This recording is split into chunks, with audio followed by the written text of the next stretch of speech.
الله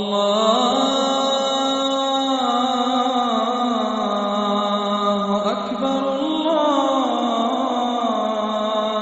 أكبر الله أكبر الله أكبر.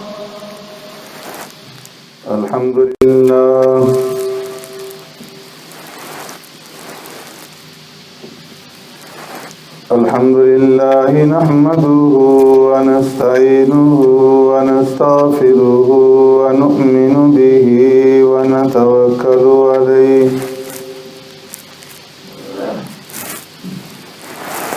ونعوذ بالله من شرور أنفسنا ومن سيئات أعمالنا.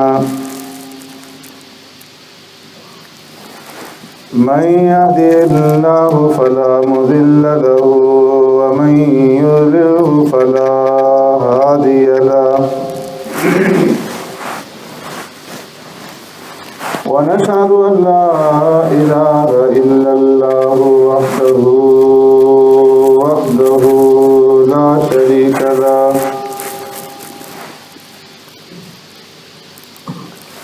ونشهد أن سيدنا ونبينا ومولانا محمدا عبده ورسوله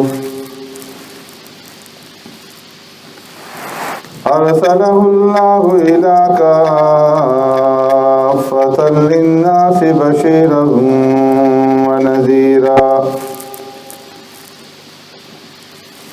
وداعيا إلى الله بإذنه وسراجا منيرا. أما بعد فقد قال الله تبارك وتعالى في القرآن المجيد والفرقان الحميد.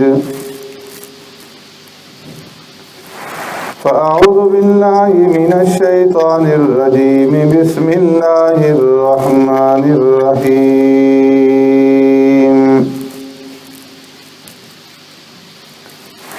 فيه آيات بينات مقام إبراهيم ومن دخله كان آمنا. ولله على الناس حج البيت من استطاع إليه سبيلا ومن كفر فإن الله غني عن العالمين. وعن علي رضي الله تعالى عنه قال قال رسول الله صلى الله عليه وسلم: من ملك زادا وراحلة تبلغه إلى بيت الله ولم يحج فلا عليه أن يموت يهوديا أو نصرانيا. وذلك بأن الله تبارك وتعالى يقول: ولله على الناس حج البيت من استطاع إليه سبيلا. صدق الله مولانا العظيم وصدق رسوله النبي الكريم. ونحن على ذلك من الشاهدين والشاكرين والحمد لله رب العالمين. يا رب صل وسلم دائما أبدا على حبيبك خير الخلق كلهم. هو الحبيب الذي ترجى شفاعته لكل هول من الأهوال مقتحم.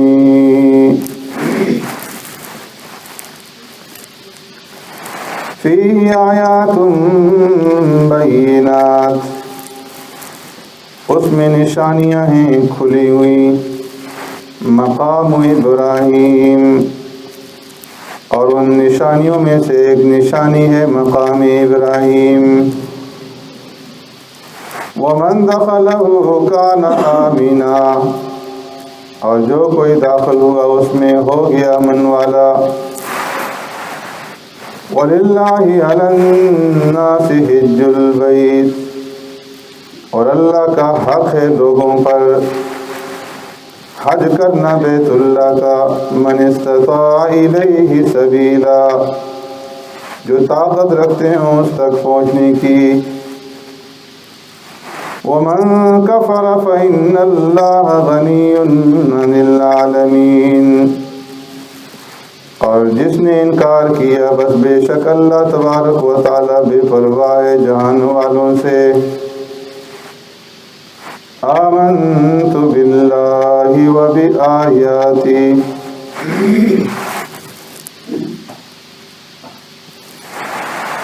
میرے محترم دوستو، بزرگوں، بھائیوں،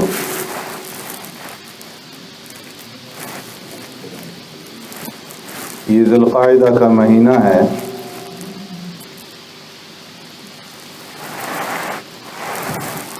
اور اس مہینہ میں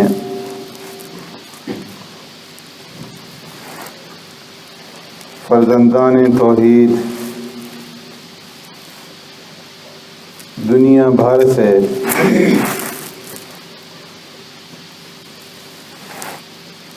حج کی ادائیگی کے لیے اللہ کے گھر مکہ مکرمہ میں جمع ہو رہے ہیں۔ اس مناسبت سے اس آیت کریمہ کی آپ حضرات کے سامنے تلاوت کی گئی ہے، جس میں اللہ رب العزت نے حج بیت اللہ کے بارے میں ذکر فرمایا۔ پیارے پیغمبر صلی اللہ علیہ وسلم نے احادیث مبارکہ کے اندر حج کی فضیلت اور حج نہ کرنے کے اوپر وعید بیان فرمائی ہے کہ ان فضائل اور ان وعیدوں کو سننے کے بعد اور انہیں جان لینے کے بعد ایک مسلمان اس کے اندر کوتاہی نہیں کر سکتا، اس میں تقصیر اور کمی نہیں کر سکتا، اس سے اعراض نہیں برت سکتا۔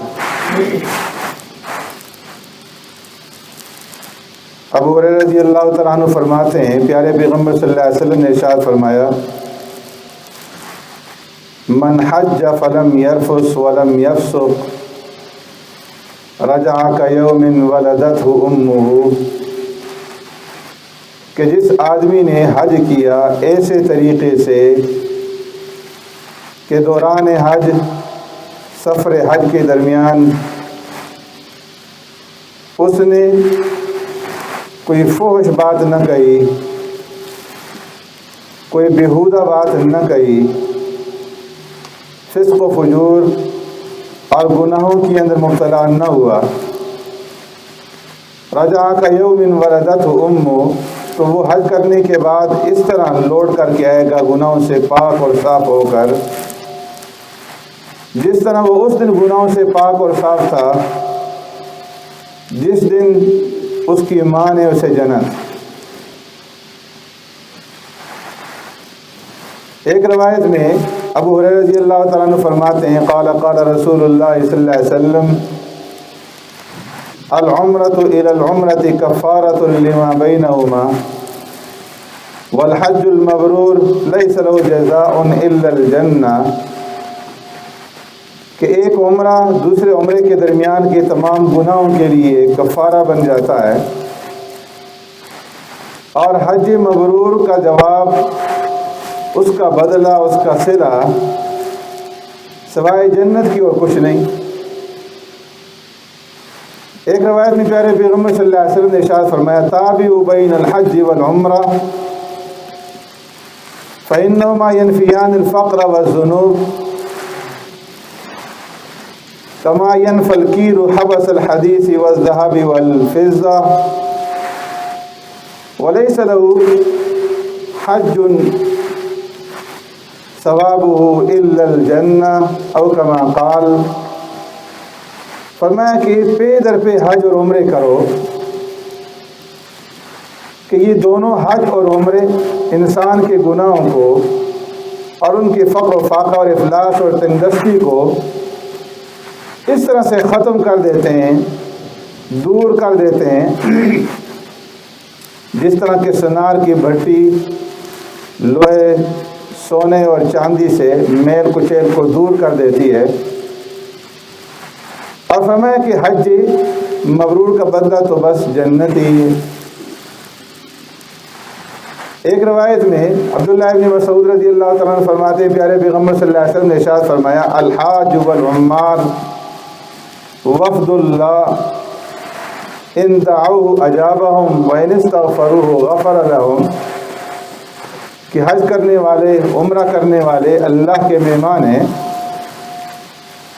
جب یہ اللہ رب العزت سے دعائیں کرتے ہیں تو اللہ ان کی دعاؤں کو قبول فرماتا ہے.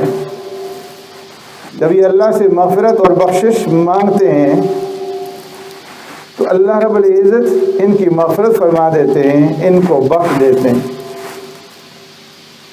تو بے شمار فضائل ہیں جو پیارے پیغمبر صلی اللہ علیہ وسلم نے حج سے متعلق بیان فرمائے. اس لیے فرمایا کہ ایک مسلمان کا یہ کام ہے کہ جب اس کے اوپر حج فرض ہو جائے تو پھر اس کے اندر وہ تاخیر نہ کرے، بلکہ بلا تاخیر جتنا جلد ہو سکے جلد سے جلد حج کا فریضہ ادا کرنے کی کوشش کرے.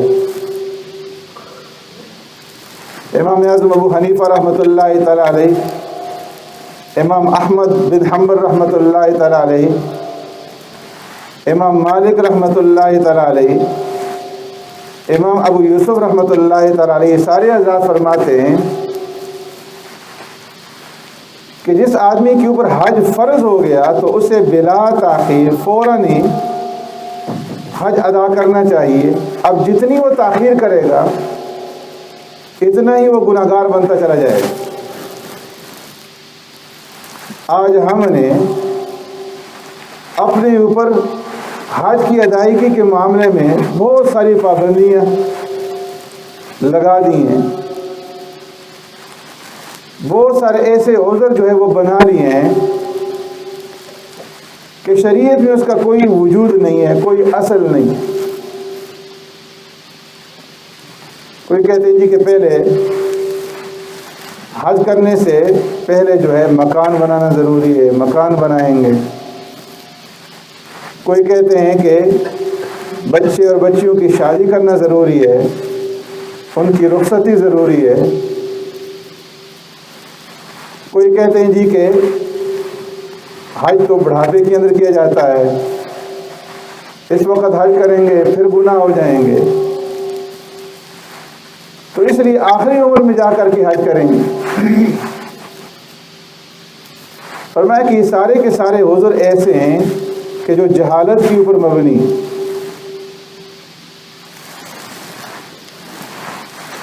یہ عذر کرنا کہ اگر ہم حج کے اوپر رقم کو خرچ کر دیں گے تو پھر مکان کیسے بنائیں گے،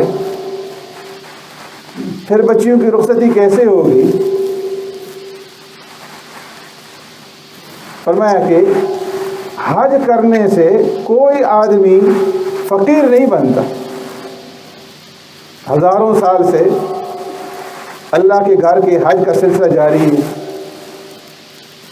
لیکن آج تک کہیں دنیا میں یہ نہیں سنا گیا کہ فلاں آدمی نے حج کیا اور حج کے اوپر رقم خرچ کی اور اس کے نتیجے میں وہ مفلس بن گیا، فقیر بن گیا، محتاج بن گیا.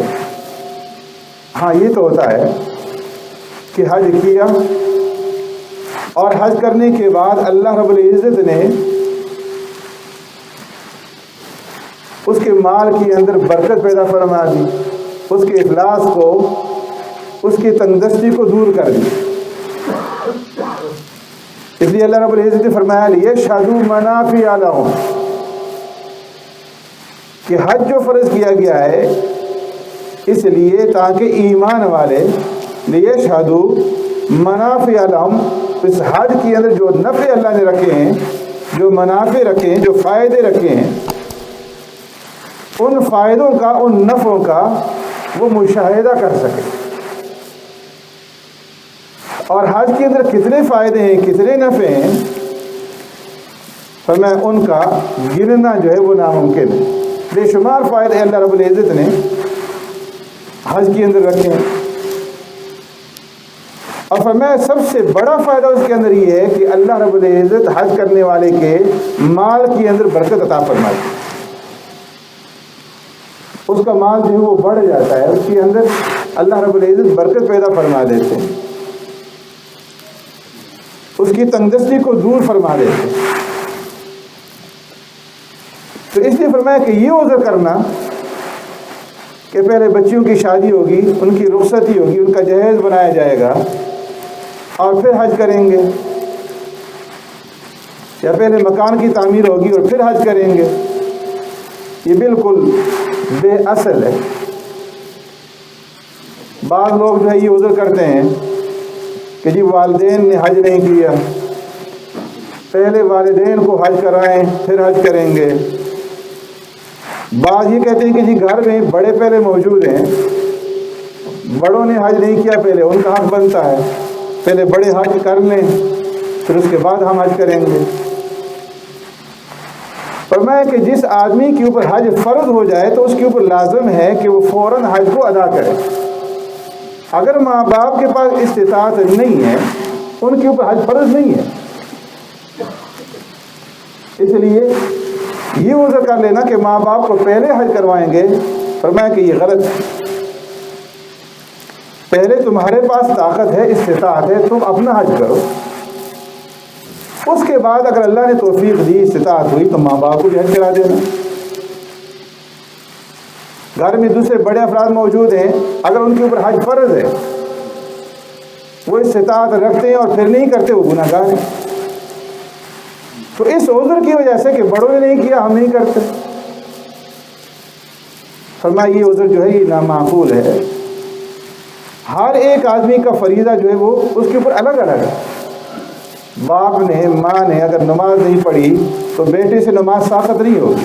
بیٹا یہ نہیں کہہ سکتا کہ ماں باپ نے نماز نہیں پڑھی ہے لہذا میں بھی نماز نہیں پڑھتا، جب وہ پڑھیں گے پھر میں بھی پڑھوں گا۔ تو جتنے بھی فرائض ہیں یہ ہر ایک انسان کے اوپر الگ الگ ہیں، جدا جدا ہیں، اور ہر ایک سے اس کے بارے میں پوچھا جائے گا۔ تو جس آدمی کے اوپر حج فرض ہو جائے، فرمایا وہ بلا تاخیر جو ہے وہ حج ادا کرے، اس کے اندر تاخیر نہ کرے۔ اگر وہ تاخیر کرے گا تو جتنی تاخیر کرتا چلا جائے گا اتنا ہی وہ گناہ گار ہوگا، اور پھر یہ بھی کسی کے پاس کوئی گارنٹی نہیں ہے کہ وہ آئندہ زندہ رہے گا یا نہیں، اس کو صحت اور عافیت ملے گی یا نہیں، موت کب آ جائے۔ تو اس لیے فرمایا کہ جس کے اوپر حج فرض ہو جائے بلا تاخیر جو ہے وہ فوراً حج کا فریضہ جو ہے ادا کرے۔ ہم میں سے بہت سارے لوگ ایسے ہیں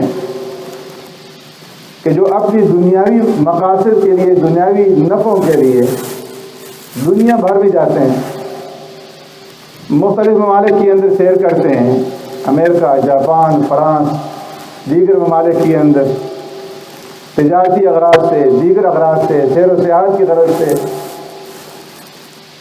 لیکن توفیق یہ نہیں ہوتی کہ اللہ کے گھر حاضری دیں اور جو فریضہ ان کے اوپر عائد ہوا ہے اس فریضے کو پورا کریں۔ حالانکہ کوئی معمولی بات نہیں ہے کہ جس انسان کو اللہ نے طاقت دی ہے، استطاعت دی ہے، اور پھر بھی وہ اس کے اندر تاخیر کرے۔ فَمَا مَنْ مَلَكَ زَادًا وَرَاحِلَةً تُبَلِّغُ إِلَى بَيْتِ اللَّهِ وَلَمْ يَحُجَّ فَلَا عَلَيْهِ أَنْ يَمُوتَ يَهُودِيًّا أَوْ نَصْرَانِيًّا۔ جس آدمی کو اللہ نے طاقت دی ہے، استطاعت دی ہے کہ وہ بیت اللہ تک پہنچ سکتا ہے، زاد راہ اس کے پاس موجود ہے، سواری موجود ہے، اور پھر بھی وہ حج نہیں کرتا، اللہ کے گھر کی طرف نہیں جاتا، پیارے پیغمبر صلی اللہ علیہ وسلم فرمایا کہ کچھ پرواہ نہیں کہ وہ آدمی یہودی ہو کر مرے یا نصرانی ہو کر مرے۔ قرآن کریم میں نماز چھوڑنے کو مشرکین کا فعل بتایا گیا ہے، اقیموا الصلاۃ ولا تکونوا من المشرکین، نماز قائم کرو اور مشرکوں میں سے مت بنو، اس لیے کہ مشرک نماز نہیں پڑھتے تھے۔ اسی طریقے سے حج کے بارے میں فرمایا کہ جو آدمی حج نہیں کرتا